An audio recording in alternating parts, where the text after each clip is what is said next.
I have a beautiful comment on YouTube. Hello from Colombia. This might sound paradoxical, especially since it's coming from the ego, but it feels like one of the core survival fears of the separate self. The more I go into stillness, the more I experience glimpses of grace, moments that invite me to zoom out several times during the day. But at the same time, my mind starts panicking. It asks, if you keep going deeper into stillness, who will take care of your body? Who will earn the money? What will happen to your work, your family, your health? Who will tend to your needs? Will you become passive? Will you abandon everything? Will you just sit in bliss all day, jobless, living out of our parents' old money? The truth is, I do long for awakening, but I don't want to renounce life or live in a cave like Ramana Maharshi. I still want to experience Maya, even if I know it's ultimately an illusion. I know that at the deepest level, we are all one pure consciousness. But how do we reconcile this with the very real human concerns that come with being in the world?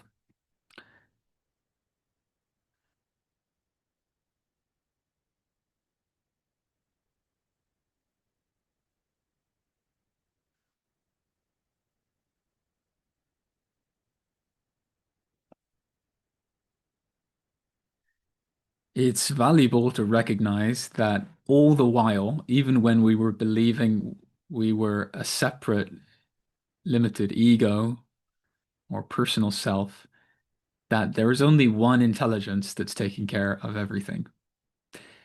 We never had any control over our actions or our decisions. They were all spontaneous occurrences. Even when we believed I'm in control of this decision-making process, it spontaneously arises.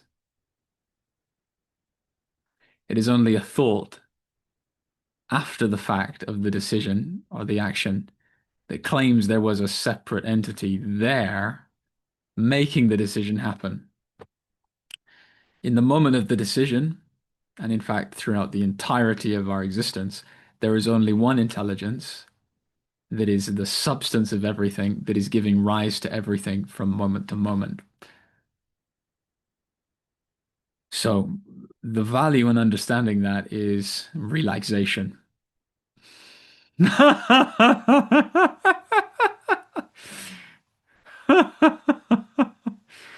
The worrying and the tension to try to manage life from the standpoint of a separate entity gets relinquished. And what remains is just the natural flow of the Tao. This is such a beautiful description in Taoism, in the Tao Te Ching, the way Lao Tzu speaks of the Tao, which is this infinite substance of intelligence that we are. It naturally is harmonious. It is naturally taking care of itself. The seemingly separate actor in the mix of our life that we believed we were, this personal entity, when that arises, it creates seeming conflicts and disharmonies and unnecessary stress, tension, and resistance, longing and seeking.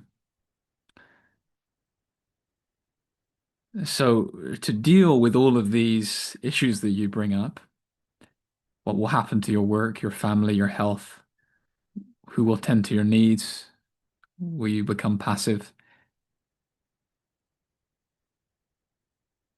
We ultimately don't know what will happen, but I sense in your question, as you mentioned, there are survival fears of the apparently separate self. So My recommendation would be to go straight to the truth, recognize that you are not a separate self, recognize that you are this infinite substance of reality, and that this presence is already completely at peace and it doesn't die. This presence that we are does not die and it can never be affected by anything. So it's not worried about what's going on in the content of experience.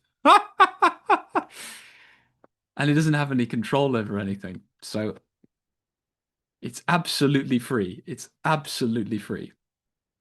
So if you recognize yourself as that, see what will happen to those questions.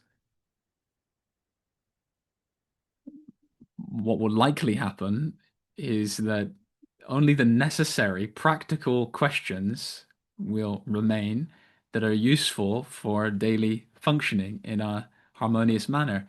And they will be informed by the intrinsic harmony that manifestation is, as it is already informed by this infinite field of intelligence, which is one.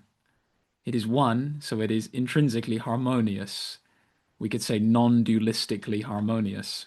And when that non-dual harmony, which is a seamless oneness, manifests as the phenomenal creation, then it is imbued with that harmony and it is naturally harmonious. It is a flow of the Tao. It is all grace. So recognize the graciousness of your life, recognize the intrinsic harmony of yourself, that you are seamlessly one with yourself as the presence of being, and that being has no limits. So recognize that, and from there, look at your questions. Bypass the problems. Because if we fixate on the problems from the perspective of an entity that can be affected by those problems, we will just perpetuate the appearance of problems. But if we transcend that entire dynamic by going beyond any subject-object relationship to the infinity of being, then that problem-making mechanism of the mind gets extinguished. And what lays bare is that which doesn't have any problems,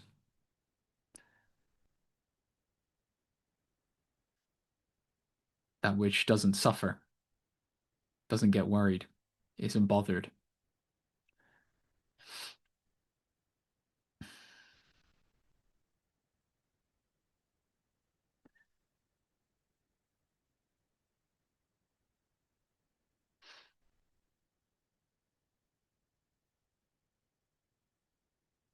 So there are, as you mentioned, human concerns in the world. Like there is poverty on the planet, there is violence, there is abuse, there is all manner of negativity.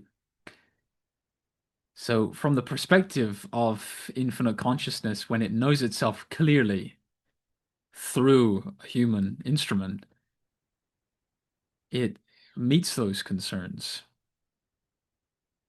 It acts to alleviate those negativities, to transform them by shedding light on them through wisdom, through love, to reveal the inherent positivity that is in all of us. We are all inherently positive, for we are all inherently informed by